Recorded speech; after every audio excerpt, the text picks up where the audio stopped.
Bonjour à toutes et à tous, bienvenue sur votre chaîne d'information en régional. L'info ici c'est en continu. Avec tout d'abord vos prévisions météo. On attend encore pas mal de nuages aujourd'hui, mais aussi du soleil. Une alternance entre soleil et nuages aujourd'hui, sans précipitation. Ça c'est déjà la bonne nouvelle. Autre information plutôt heureuse, la hausse des températures, toujours 14 degrés sur le littoral, 15 degrés à Lille. Il fera plutôt doux. Aujourd'hui on aura un peu de soleil mais aussi des nuages. On en reparle bien sûr avec les prévisions météo complètes juste après cette édition. À la une, tout d'abord, une journée de recrutement hier matin à Calais pour la gendarmerie, une session d'information avec Pôle emploi afin de présenter les divers métiers de la gendarmerie, les formations ouvertes aujourd'hui et les types de concours possibles.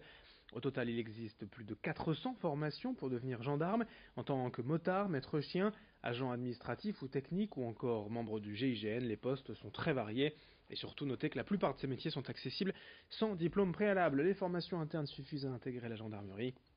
Avec 10 000 recrutements à l'année, la région de France est celle qui fournit le plus de personnel à la gendarmerie nationale. Explication hier à Calais, au micro de Marine Kijek. Chez nous, il y a 180 formations. Dans chaque formation, parce que c'est un tronc commun par formation, il y a des sous-formations. Donc au total, il y a 480 formations chez nous. Ça va du motard au maître chien, GIGN, sauveteur en montagne. Et l'avantage, c'est que tout est ouvert à tout le monde. Et depuis 2 ans, c'est ouvert. Il n'y a plus de barrière au niveau des femmes. Tout est ouvert à tout le monde. Il y a des femmes en gendarmerie mobile, au GIGN, il y a des femmes partout. Ouais, voilà, et justement, le but de ma présence aussi ici, c'était aussi pour attirer un bon nombre de femmes. On enchaîne avec toute autre chose, la toute première unité pour détenus violents qui vient d'ouvrir dans la région à Sequedin, près de Lille, annoncée depuis novembre dernier par l'administration pénitentiaire, après une série d'agressions de surveillance ces derniers mois, notamment à la prison de Vendin-la-Vieille dans le Pas-de-Calais. Ces cellules particulières sont en cours d'installation dans plusieurs prisons de France, ici à Sequedin. Déjà 3 sur les 10 prévues sont utilisables. Dans ces UDV, unités pour détenus violents, les prisonniers ne peuvent rester que 3 mois maximum, mais déjà les syndicats de surveillants évoquent le manque de sécurité de ces cellules, pas si différentes des autres selon eux. Se pose aussi la question du manque de formation des agents pénitentiaires. Explication au micro de Margot Sey.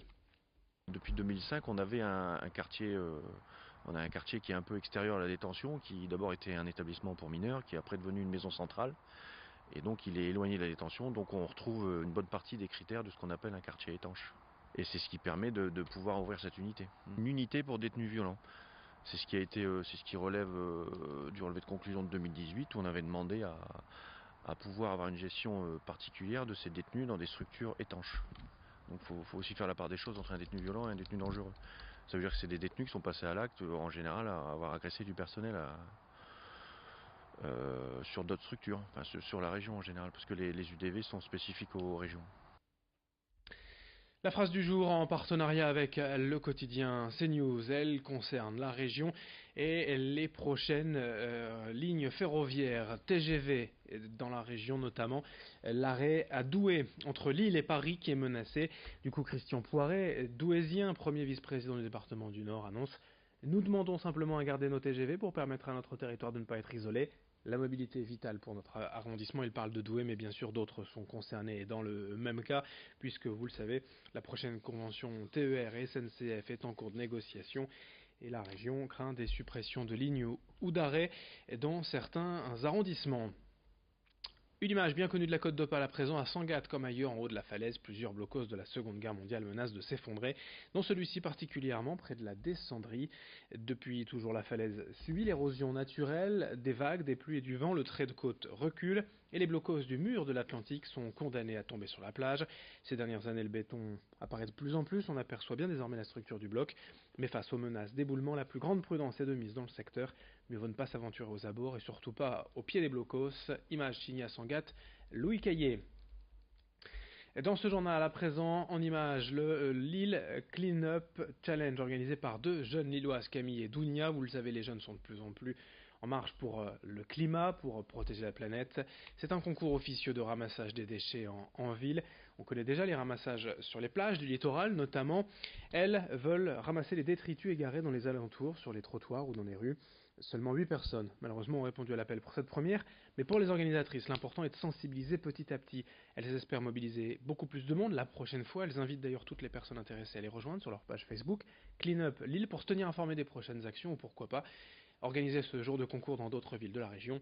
Explication recueillie par Marine Carbalet. Clean Up Challenge, c'est pas une asso, c'est plus l'idée qu'on a eue avec une copine à moi de monter, qui est partie d'un constat assez simple, c'est qu'on voyait que souvent à Lille, il y avait encore pas mal de choses par terre et qu'on voyait encore pas mal de gens jeter par terre malheureusement leurs déchets dans la rue. Et donc on a eu envie un peu de faire le ménage parce que nous on est d'ici, on habite vraiment dans ces rues et on voulait y participer nous-mêmes, pas forcément attendre que ce soit la mairie ou les collectivités qui fassent le travail, mais mettre la main à la pâte. On est plutôt engagé au niveau écologique, on essaye vraiment d'avoir un petit impact à notre niveau, manger mieux, être plus dans le zéro déchet. Et en fait, on a lu un article il n'y a pas longtemps qui disait que 80% des déchets maritimes provenaient des déchets urbains. Donc on s'est dit que finalement, on pouvait avoir un impact assez important par nous-mêmes. Le cirque Grus de retour dans la région après Boulogne-sur-Mer la semaine dernière, c'est à Dunkerque, quai Fraissinet sur le Môle 1, que le chapiteau d'Arlette Grus revient cette semaine, dès aujourd'hui à Dunkerque et jusqu'au 24 avril pour une semaine, 12 représentations au total de ce spectacle, les étoiles en héritage. Les places vont de 15,50 € à 39,50 € et notez qu'après l'incendie de Notre-Dame de Paris, le cirque Grus fait un geste en redonnant 1 € par billet vendu à la Fondation du patrimoine pour aider à la reconstruction de la cathédrale emblématique parisienne. Et on termine avec quelques images de la parade Eldorado le samedi 27 avril dans 10 jours. Ce ne sont que les répétitions, bien évidemment. Durant 6 mois, Eldorado fera la part belle au Mexique, à ses couleurs, ses musiques, ses traditions, notamment les grandes fêtes et processions mexicaines. Des milliers de volontaires répètent actuellement pour la grande parade le samedi 27 avril dans le centre de Lille. On ne manquera pas. Bien évidemment, on en reparle d'ici là avec d'autres sujets concernant Eldorado, la 5e édition de Lille 3000, parade d'ouverture le 27 avril.